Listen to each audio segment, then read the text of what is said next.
জাতীয় নির্বাচনের আগে গণভোট চাওয়া আর পিআর পদ্ধতির ভোটের দাবি আগামী দিনের রাজনীতির জন্য বড় চ্যালেঞ্জ। সোমবার এক আলোচনায় এমন মন্তব্য করেন বিএনপি নেতা সালাউদ্দিন আহমদ। নির্বাহী আদেশের মাধ্যমে দল নিষিদ্ধ করা ভবিষ্যতের জন্য ভয়ঙ্কর বলেও মনে করেন তিনি। আর অন্য রাজনীতিকরা বলেন নিম্নকক্ষে পিআরের দাবি করা সঠিক নয়।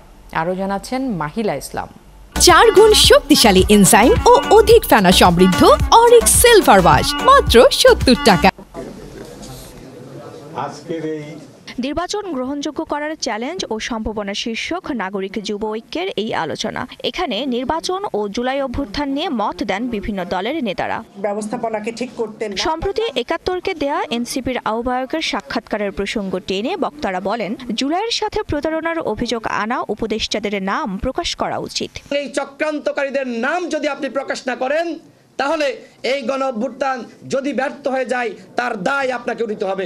নাহিদ বলছেন উপদেষ্টারা অনেকে আখের গুছিয়ে ফেলেছেন, উপদেষ্টারা এখন আর কোনো কিছু দায় দায়িত্ব তারা গ্রহণ করছেন না। সে উপদেষ্টারা কারা? নাহিদ কি পরিষ্কার করে বলবেন? অন্যদিকে সুষ্ঠু নির্বাচন হওয়া নিয়ে সংশয় প্রকাশ করেন নাগরিক ঐক্যের সভাপতি। যদি কেউ এরকম মনে করেন যে না পুলিশ একদম সব দিক থেকে ঠিকঠাক হবে, সব দিক থেকে সুন্দর ভোট হবে, ওই রকম করে এক্সপেকটেশনের কোনো বিষয় নাই।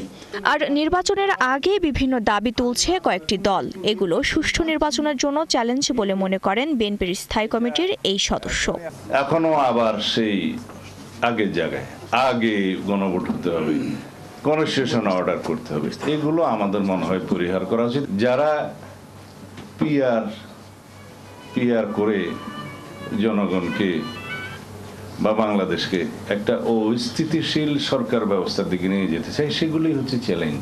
সালাউদ্দিন আহমদ আরও বলেন, আরপিও সংশোধন করে জাতীয় নির্বাচনের দিন জুলাই সনদ নিয়ে গণভোট করা যেতে পারে।